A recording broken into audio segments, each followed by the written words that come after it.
Welcome everyone to the discussion. Today we're diving into how China has been expanding its economic footprint in Africa and it's really transforming the global geopolitical landscape.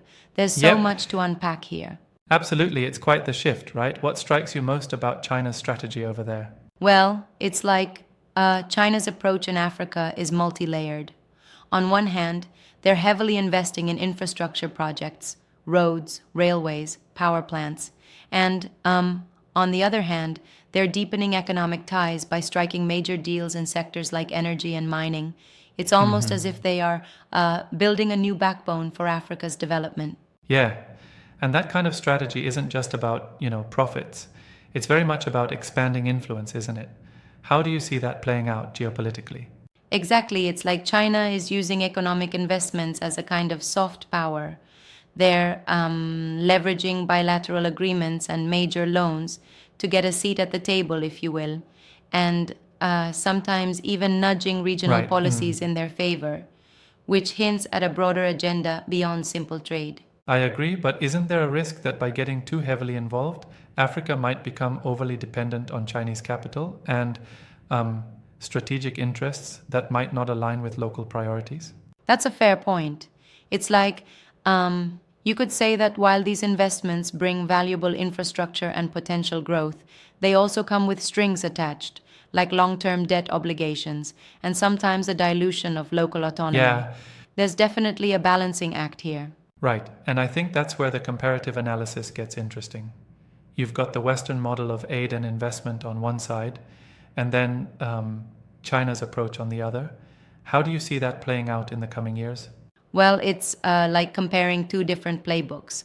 The Western model often emphasizes governance reforms and conditions on aid, whereas China generally comes in with no strings attached aside from the economic contracts themselves. This creates a sort of dual track system in Africa, and it really reshapes local economies. That dual track approach is fascinating. But doesn't it also invite criticism, especially about issues like labor practices, environmental impact, or even national sovereignty? Absolutely. And that's where some experts, like the geopolitical analysts out there, raise eyebrows. They suggest that while the economic growth is undeniable, it may come at a hidden cost. There's the issue of potential exploitation and even a shift in regional power balances that critics argue could destabilize local Yeah. governance. There's a real debate on that front. Now, I also recall some mention of the Belt and Road Initiative in connection with China's moves in Africa. Can you elaborate on that? Definitely. The Belt and Road Initiative, or BRI, is like the grand umbrella under which all these projects fall. It's a massive infrastructure and economic project that extends far beyond Asia. In Africa, BRI projects often aim to connect key trade routes, open up markets, and solidify China's role as a major global investor. It really redefines cross continental Yep, collaborations. but don't you think that sometimes this initiative might be overambitious? I mean, there's criticism that the BRI is too expansive and might overburden participating nations with debt. That's a strong point, and I do share some concerns. Sure, the initiative is visionary, but in some cases, the speed and scale at which projects get rolled out can lead to insufficient oversight. This, in turn, might leave certain economies grappling with high levels of debt that are challenging to service. So there's both Right. opportunity and risk. It's like, the proverbial double edged sword, isn't it? On one side, you have economic growth and modern infrastructure. On the other, deep rooted dependency and financial vulnerability. Exactly. And another interesting aspect is how this economic footprint ties into the broader geopolitical strategies, not just in Africa, but globally. China's moves are often seen as a part of a larger plan to challenge the established Western dominated international order. It's reshaping how we think about global power structures. That's a huge shift. And it's not only about money and resources, is it? It's also about cultural influence, soft power, and even strategic military interests, right? Exactly, you got it. The strategy isn't isolated to the economic realm. By investing so strategically, China is, in many cases, opening doors to military and political partnerships. It creates a network of alliances where economic and security interests become intertwined, which provides Right. them leverage in international forums. And speaking of international forums, how do you think traditional powers like the United States react to all this? Traditionally, the US has been quite vocal about what it perceives as a challenge to its influence. They've critiqued the debt trap diplomacy narrative, yet many see it as an effort to counteract American and European influence in Africa. It's like a new front Yeah. in the ongoing global power contest. I see. So while the investment might bring tangible benefits on the ground, it also comes with strings attached that play into the broader geopolitical contest. Exactly, and this contest isn't just confined to Africa.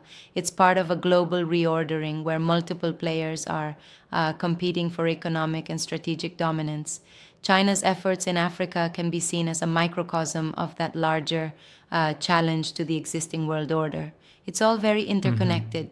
It really makes you wonder, if these trends continue, how might Africa's own agency develop in the face of such dominant external influences? That's the million-dollar question, isn't it? African nations are not just passive recipients here. Many are negotiating terms and even leveraging Chinese investments to foster domestic growth and infrastructure. However, there's always the risk of becoming too dependent on external capital. It's a Yeah. delicate balance between using foreign investment as a stepping stone and retaining full economic sovereignty. And isn't that dynamic a catalyst for increased regional dialogues and even internal reforms? I mean, if you're receiving massive investments, you might also push for improvements in governance or diversified economic strategies. Absolutely, though, I'd challenge that a bit. While some countries might be leveraging the opportunity to enact reforms, others risk entrenching existing power structures that may benefit from the status quo. It's not a uniform story. Every nation faces different challenges and opportunities. A one size fits all approach definitely doesn't capture the complexity here. That's a valid critique. It really underscores how varied the outcomes might be across the continent. So, in a way, China's economic expansion could be seen as both an opportunity and a potential source of long-term dependency for some states. Right on. And if I may add an analogy, it's like a massive high speed train that stops at many stations. Some stations get a real boost, modernizing quickly, but others might find themselves so dependent on the train service that they struggle to develop independent routes. That captures it well. I really like that analogy. It paints a vivid picture of both the promise and the peril inherent in these sweeping economic moves. And let's not forget the role of social media and public opinion in all of this. Analysts like Cyrus Janssen, who have a huge following, bring these discussions into public forums, influencing perceptions on both sides. Supporters see it as a modernization revolution, while critics worry about economic control and transparency. Yeah, The narrative is as important as the numbers sometimes. true, narrative management is big. And with platforms that reach over 1 million fans, the influence of voices like Janssen's can't be understated. They add a layer of public scrutiny to what might otherwise remain high-level policy discussions. Exactly. It's like you have these academic and political debates that are now broadcast to a global audience in real time. And with that comes a responsibility for both the influencers and the policymakers to be transparent and accountable. Accountability Right. becomes key in navigating such transformative changes. Now, what do you think the future holds if this trend of expanding Chinese influence continues in Africa? Will it fundamentally alter the geopolitical map, or will African nations assert a sort of counterbalance over time? That's a great question. I think we're likely to see a continued push and pull dynamic. China's investments will probably keep growing, but so will the strategic savvy of African nations as they negotiate better terms and diversify their partnerships. It's like an evolving dance between dependency and self-determination. The outcome remains to be fully written. And interestingly enough, this evolving dynamic might even influence how other emerging markets approach international investment. The ripple effects could be global. Absolutely. The strategies deployed in Africa could very well serve as a blueprint or a cautionary tale for other regions. It's like a large-scale experiment in redefining global power through economic means, rather than solely through military might. That's a shift many didn't see coming. It makes you realize how interconnected modern geopolitics really is. Local decisions, like infrastructure deals or trade agreements, can have far-reaching global consequences. For sure. And as these stories unfold, it's critical we keep an eye on both the benefits and the potential downsides. That way, we can better understand how the world order might shift in the coming decades. Yeah. A balanced view is essential. Well, this has been an enlightening dive into the nuances of China's expanding economic footprint in Africa.